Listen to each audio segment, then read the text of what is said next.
Hi అండి, welcome back to crazy Rohi channel. ఈరోజు మన వీడియో వచ్చేసి హనుమంతుని గురించి. రేపైతే హనుమ జయంతి కదా. హనుమంతుని పూర్తి వృత్తాంతం, ఆయన యొక్క కథ, పుట్టిన దగ్గర నుంచి రాముల వారికి ఎలా సాయం చేశారో, అసలు ఆయన ఎలా పుట్టారు, ఆయనకి అన్ని వరాలు ఎలా వచ్చాయి అనేది ఈ వీడియోలో అయితే మనం తెలుసుకుందాము.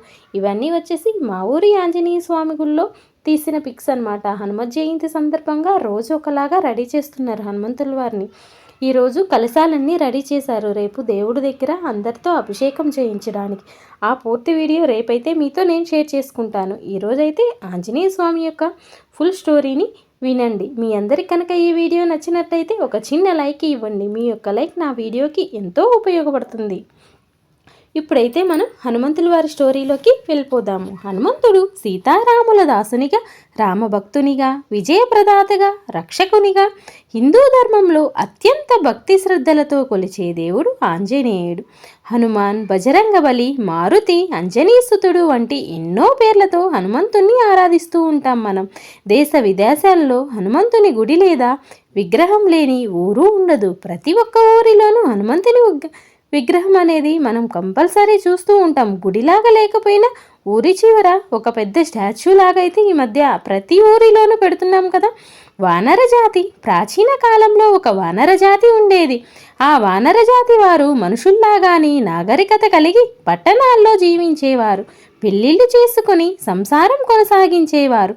వారిలో కొందరు వేదాలు, పురాణాలు చదువుకున్న మహాపండితులు కూడా ఉండేవారు. మనుషులకు మించిన శక్తియుక్తులు వారి సొంతం.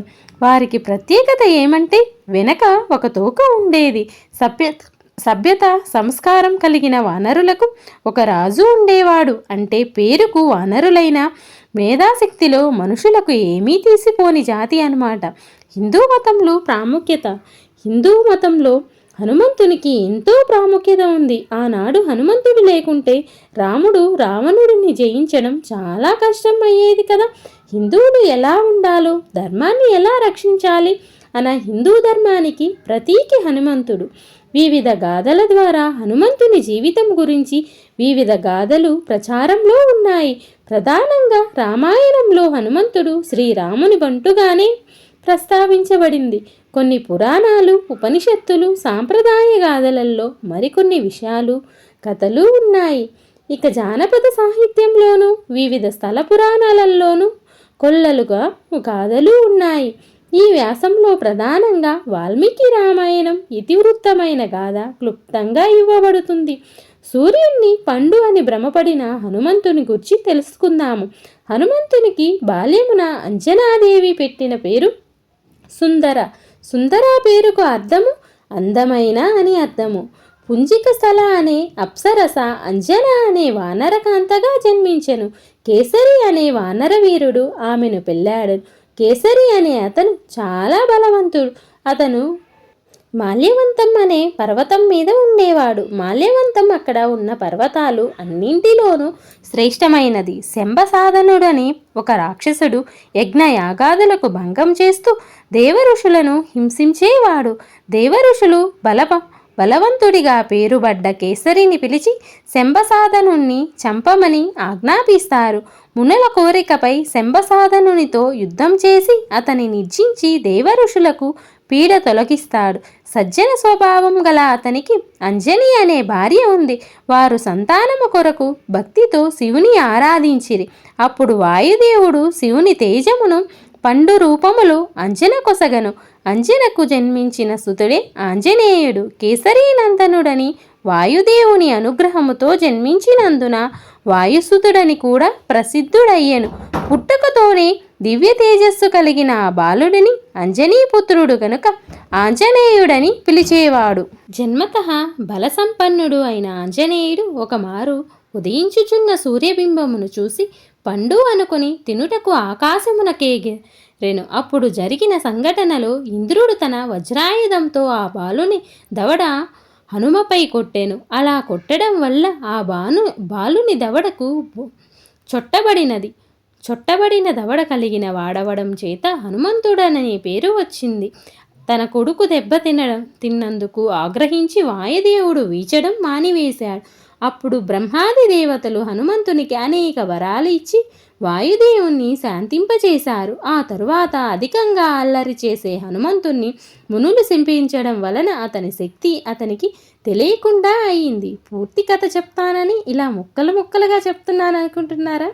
మీకు ఆలోచిస్తారా లేదా, పూర్తి కథ చెప్తున్నానా లేదా తెలుసుకుంటారు కదా, అందుకని ఇలా చెప్తున్నాను. ఇప్పుడు పూర్తిగా వివరంగా అనేది ఈ స్టోరీని మీకు చెప్తాను. వజ్రగాథం అంటారు ఈ కథని. ఆంజనేయుడు చిన్నతనంలో ఉన్నప్పుడు ఒంటరిగా నిద్రపోతున్న ఆంజనేయుణ్ణి ఇంటి వద్ద వదిలిపెట్టి పళ్ళు తీసుకుని రావడానికై అడవికి వెళుతుంది. అతని తల్లి ఆకలి వేసి మెలకువ వచ్చిన ఆంజనేయుడు కళ్ళు తెరిచేసరికి ఎదురుగా ఎర్రని సూర్యబింబం కనిపిస్తుంది. ఆ ఎర్రని బింబాన్ని చూసి పండుగ భ్రమించి పట్టుకు తినడానికి ఒక్కసారిగా ఆకాశంపైకి ఎగురుతాడు. రివ్వుమని వాయు మనోవేగాలతో సూర్యుడి వైపు దూసుకుపోతున్న ఆ బాలుడిని దేవతలు, మునులు, రాక్షసులు ఆశ్చర్యంగా చూడసాగారు. మహాశక్తిమంతుడైన ఆంజనేయునికి సూర్యుడి వలన వేడి తగలకుండా వాయువు అతని చుట్టూ చల్లబరుస్తూ ఉన్నాడు.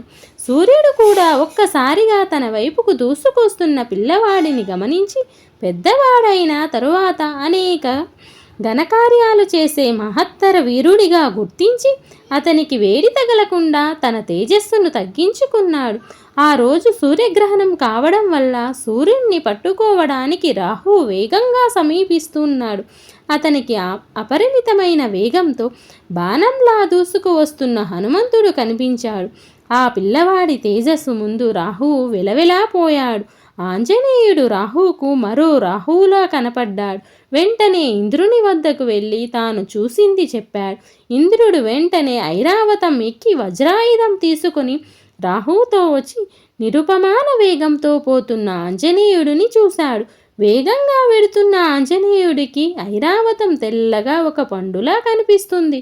దాన్ని చప్పున అందుకోబోయాడు. ఇంద్రుడు ఆగ్రహంతో వజ్రాయుధాన్ని ఎత్తి గట్టిగా ఆంజనేయుడి మొహం పైకి విసురుతాడు. ఆ వజ్రాయుధ గాదానికి ఆంజనేయుడి ఎడమ చెంపకు బాగా నొప్పి కలిగి సృహ తప్పి కిందకు జారి ఒక పర్వతంపై పడిపోతాడు. వాయుదేవునకు ఇంద్రుడు చేసిన పనికి ఆగ్రహం కలిగింది.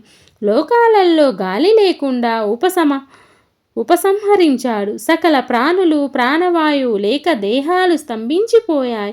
దేవతలందరూ వెళ్ళి జరుగుతున్న ఘోరం గురించి బ్రహ్మదేవునికి వివరిస్తారు.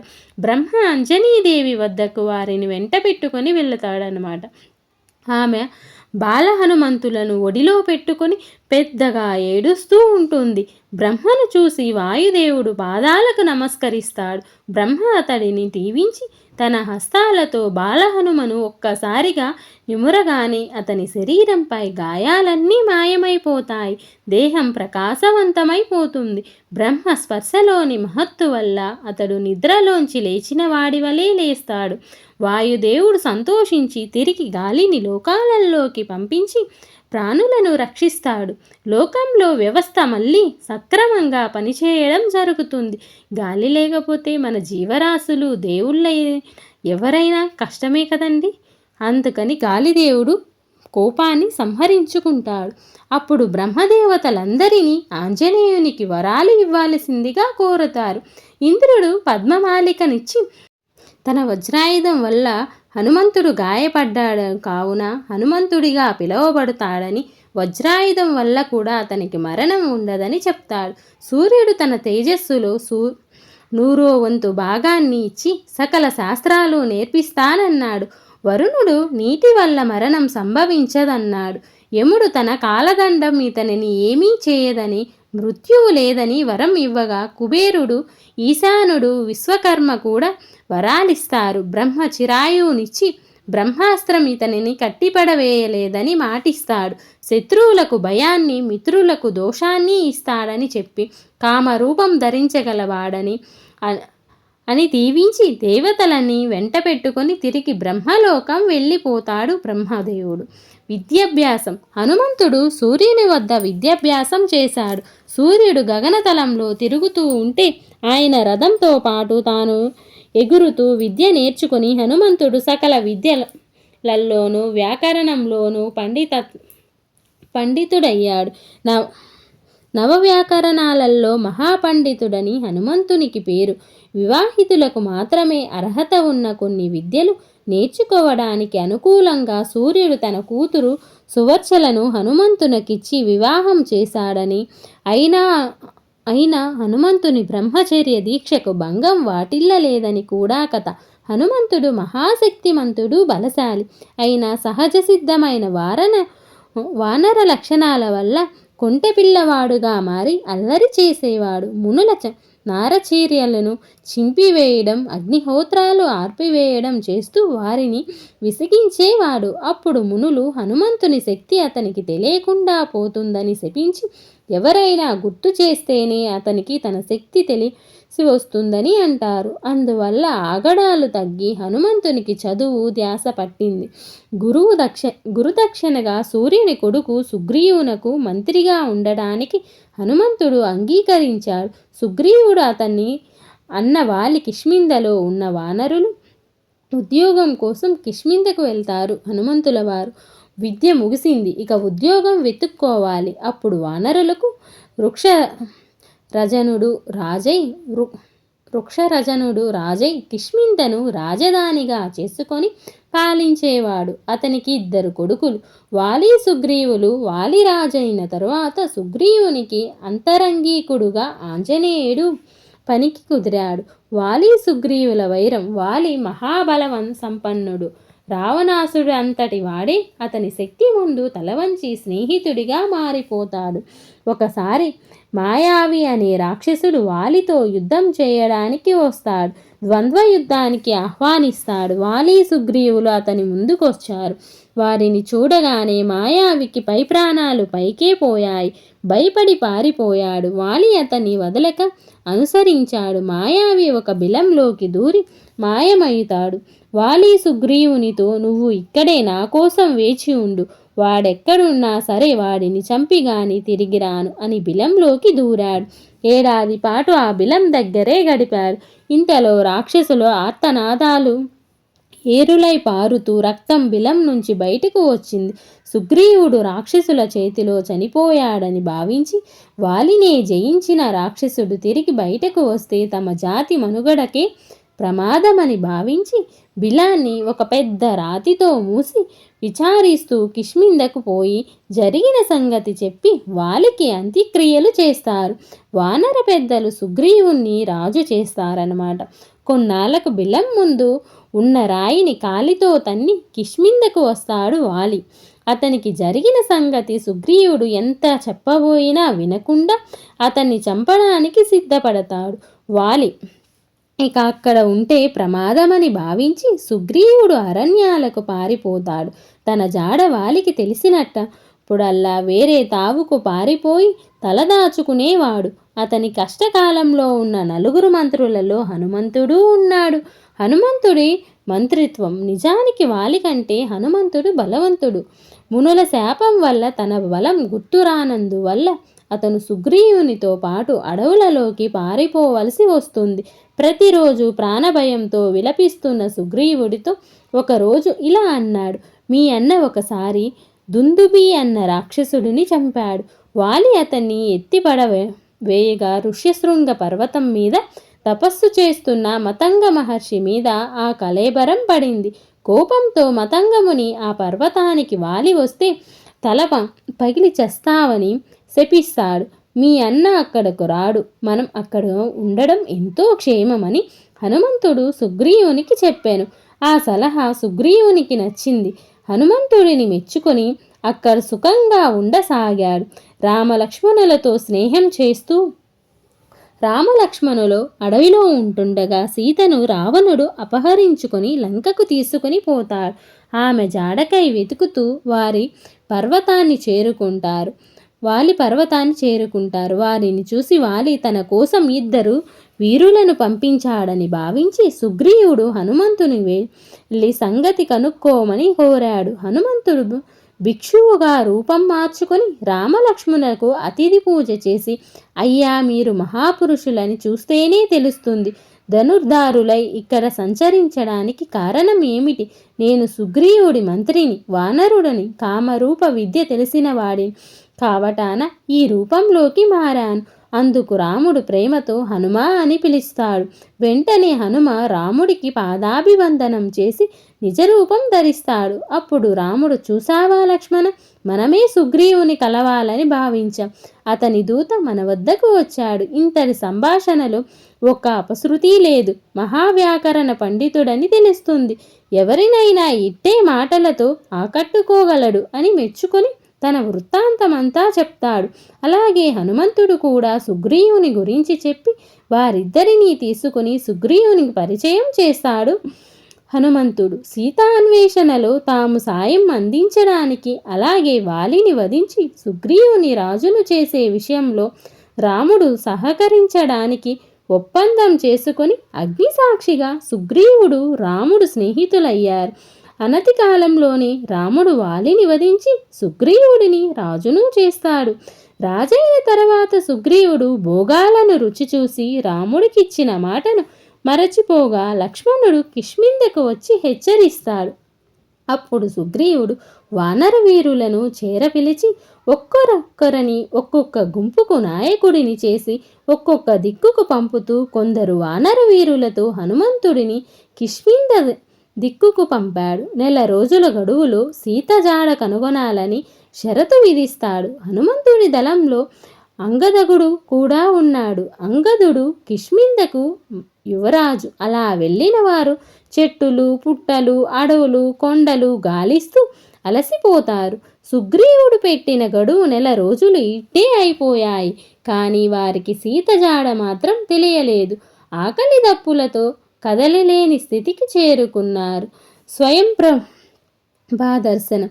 ఆకలి అలసిపోయి ఉన్న వారికి ఒక బిలం, ఆ బిలంలో నుండి వస్తున్న హంసలు మొదలైన పక్షులు కనిపించాయి. పక్షులు వస్తున్నాయి కనుక మీరు చెట్లు సమృద్ధిగా ఉండే చోటు అని ఊహించి అంతా బిలమార్గంలో ప్రవేశించి వెళ్ళారు. యోజనం పైగా నడిచిన వారికి అక్కడ ఏమీ కనపడక ప్రాణాలు గడకంటే స్థితికి వచ్చారు.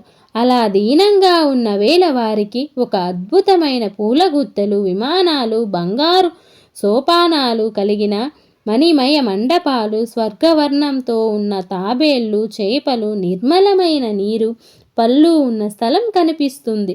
అక్కడ అగ్నిలా ప్రకాశిస్తున్న ఒక తపస్విని ఉంది. హనుమంతుడు ఆమెకు చేతులెత్తి నమస్కరించి తమ వృత్తాంతం చెప్పుకున్నాడు. ఆమె వారికి ఆతిథ్యం ఇచ్చి తన పేరు స్వయం ప్రభ అని, హేమ స్నేహితురాలినని, ఇది విశ్వకర్మ నిర్మించిన ప్రదేశమని, ఇక్కడకు వచ్చిన వారు తిరిగి పోలేరని చెప్పి వానరులపై దయతో బిలం దాటించి వారికి పరిసరాలు వివరాలు తెలిపి జాగ్రత్తలు చెప్తుంది. వారు బయటకు వచ్చి సీతను చెప్పిన గడువులో వెతికి గుర్తించలేనందుకు చండశాసనుడైన సుగ్రీవుడు మరణదండన విధిస్తాడేమో అని తిడుతాడు గనుక ఇలా ఆకలి దప్పులతో మరణించడమే మంచిదనిపించింది. వానరయ మూకను సంపాతి అనే పక్షి గమనించి చాలా కాలానికి తనకు ఆహారం సమృద్ధిగా దొరికిందని వారితో అని భక్షించడానికి పూనుకొన్నది. అప్పుడు అంగదుడు హనుమతో, చూశావా హనుమ, జటాయువులా మనకు దురదృష్టకరమైన మరణం రాసిపెట్టి ఉన్నది అన్నాడు. సంపాతికి జటాయువు సోదరుడు. సంపాతి వారితో, ఓయి జటాయువును నీవు ఎరుగుదవా అని ఆసక్తిగా అడిగింది. అప్పుడు హనుమ సీతాన్వేషణం ద్వారా మొత్తం కథను చెప్తాడు. అది విన్న సంపాతి, నాయనా, జటాయువు నా సోదరుడు. అతని మరణానికి కారణమైన రావణుడిపై వృద్ధుడనై సూర్యతాపం వలన రెక్కలు కాలినందున పగ తీర్చుకొనలేను. కానీ నాకు యోజనాల దూరం ఎక్కడ నుంచే చూసే శక్తి ఉన్నది. సీత సముద్రానికి ఆవల వీషణ వదనయై లంకానగరంలోని అశోక వృక్షం కింద భర్త కోసం విలపిస్తున్నది. సముద్రాన్ని దాటి వెళ్ళి ఆమెను రక్షించండి అన్నాడు. కిష్కింధకాండ. వాలి సుగ్రీవుల మధ్య ఏర్పడిన వైరము కారణంగా సుగ్రీవుడు తన అంతరంగికులైన హనుమ దాదులతో సహ ఋష్యుమూక పర్వతమై తలదాచుకొనెను. రావణాసురుడు అపహరించిన సీతను వెతుకుచు రామలక్ష్మణులు ఆ ప్రాంతమునకు వచ్చిరి. హనుమంతుడు వారిద్దరూ వెళ్ళి పరిచయం చేసుకొని వారిని తమ భుజముపై ఎక్కించుకొని సుగ్రీవుని వద్దకు తీసుకొని వెళ్ళి వారిని మైత్రి కూర్చెను. రాముని చేత వాలి హతుడవ్వగా సుగ్రీవుడు వానర రాజయ్యను. సీతను వెతకడానికి సుగ్రీవుడు నలుదేశములకు వానర వీరులను పంపెను. అలా వెళ్ళిన వారిలో దక్షిణ దిశగా వెళ్ళిన అంగదుని నాయకత్వంలోని బృందంలో హనుమంతుడు, జాంబవంతుడు, నలుడు, నీలుడు వంటి మహావీరులు ఉన్నారు. వారు దక్షిణ దిశలో అనేక శ్రమల కూర్చి వెళ్ళిన సీత జాడ తెలియరాలేదు. చివరకు స్వయంప్రభ అనే తపస్విని సహాయంతో దక్షిణ సముద్ర తీరం చేరుకున్నారు. ఆ తరువాత ఏమి చేయాలో పాలుపోక హతాశులై ఉన్న వారికి సంపాతి అనే జటాయువు ఉన్న సీతను రావణాసురుడు లంకలో బంధించి ఉన్నాడని చెప్తాడు. ఇక 100 యోజనాలు విస్తారమున్న సముద్రాన్ని ఎలా దాటాలన్న ప్రశ్న తలెత్తింది. చివరకు జాంబవంతుడు హనుమంతుడే ఈ పనికి తగిన వాడని, తన శక్తి తనకు తెలియదు గనుక హనుమంతుడు మౌనంగా ఉన్నాడని చెప్పాడు. ఆ ఆపద నుండి అందరినీ కాపాడడానికి హనుమంతునకే సాధ్యమని చెప్తాడు.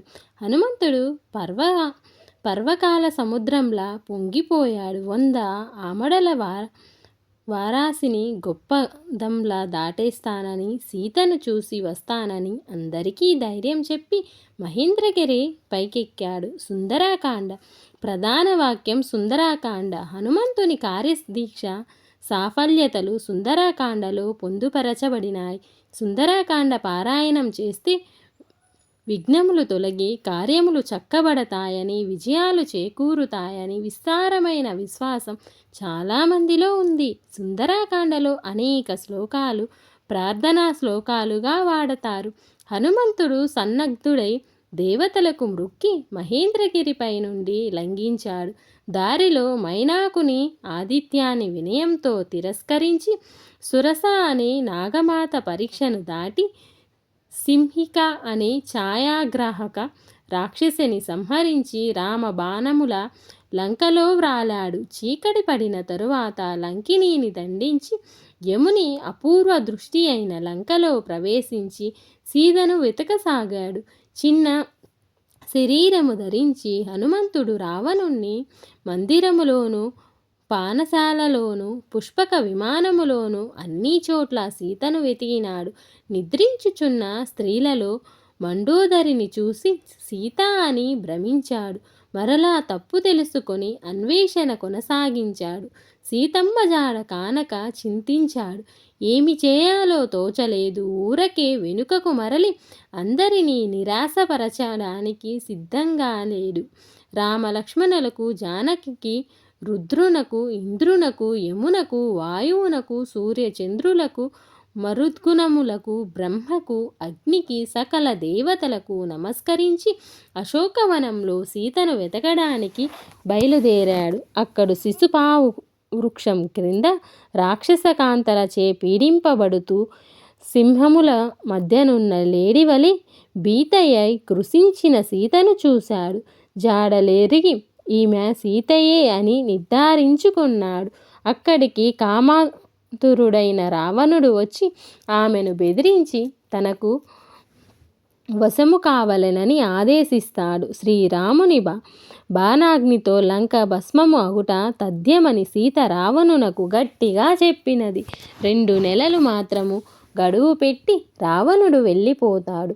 రాక్షస కాంతలు సీతను నయాన భయాన అంగీకరింప చేయాలని అన్నీ ప్రయత్నిస్తూ ఉండడం వల్ల ప్రాణత్యాగం చేయాలని సీత నిశ్చయించుకున్నది. వారిలో సహృదయమైన త్రిజట అనే రాక్షసకాంతకు ఒక కల వచ్చింది. తెల్లని ఏనుగునెక్కి వచ్చి రామలక్ష్మణులు సీతను తీసుకొని పోయినట్లు, లంక నాశనమైనట్లు, రావణాదులంతా హతమైనట్లు వచ్చిన ఆ కల విని రాక్షస కాంతలు భీతిల్లారు. సీతకు శుభశకునములు కనిపించసాగాయి. ఇంకా ఆలస్యము చేయరాదని హనుమంతుడు సీతకు కనిపించి మెల్లగా తన వృత్తాంతమును రాముని దుఃఖమును వివరించి రాముడిచ్చిన ఉంగరాన్ని ఆమెకు అందించాడు. సీత దుఃఖించి అందరి క్షేమ సమాచారములు అడిగి ఆపై రాముని వర్ణించమని కోరింది.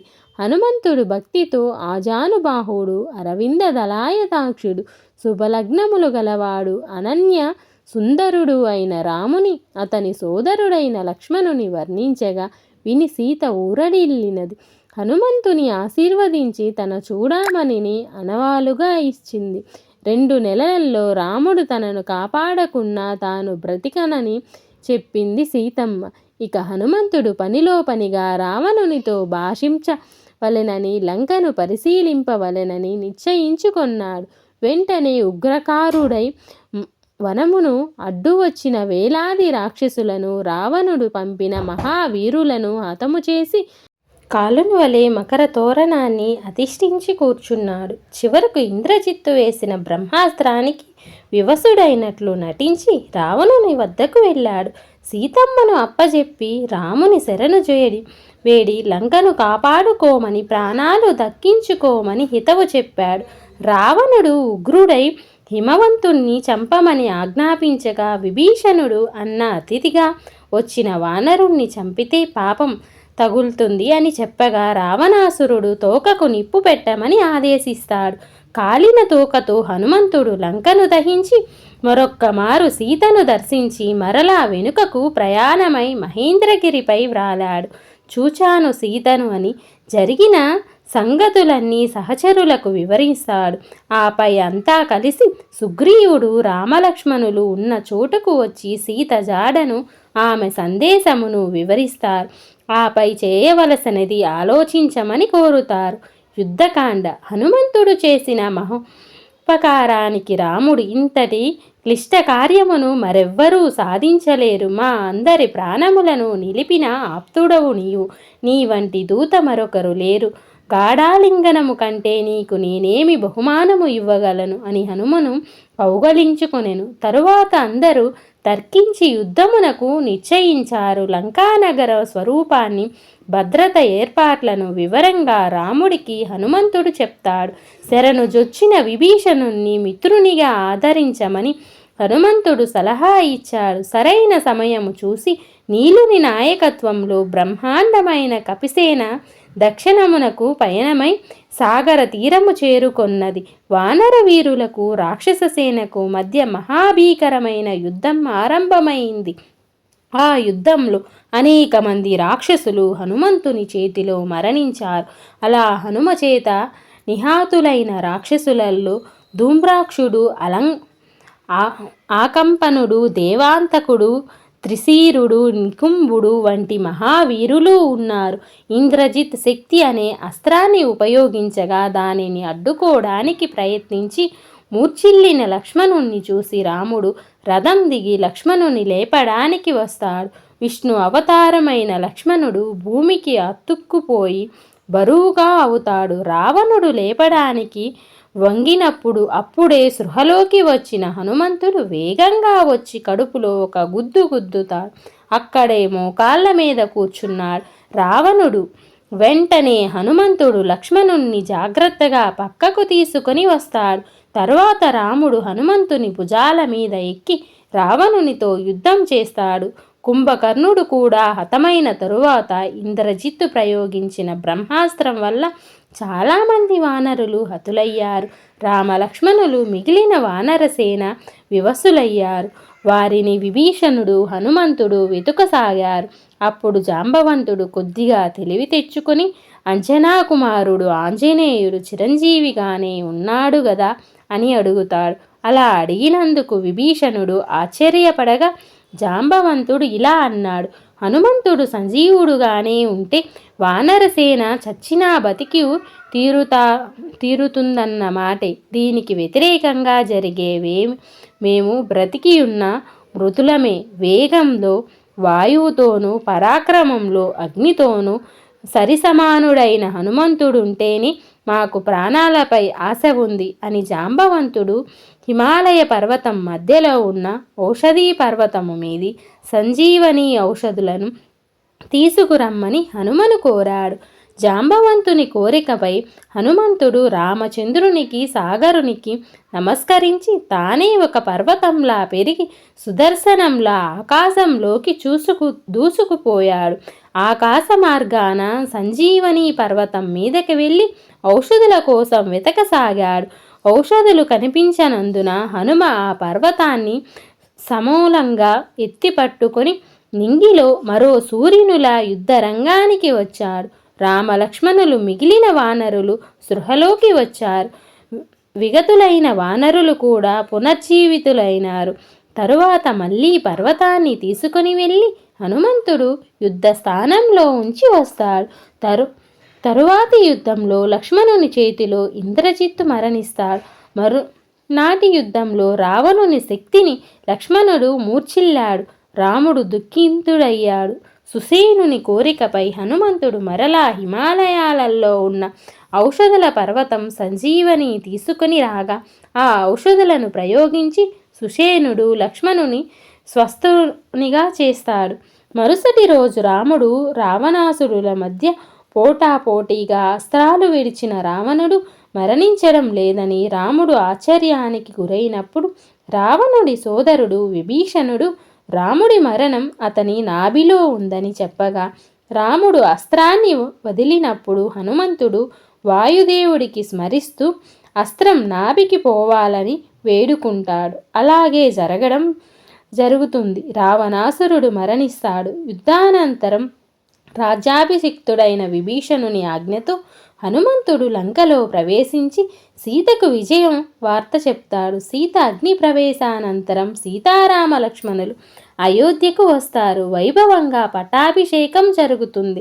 సీతారాములు సీతాకోక నవరత్నాలు పొదిగిన ముత్యాల దండను ఇచ్చాడు.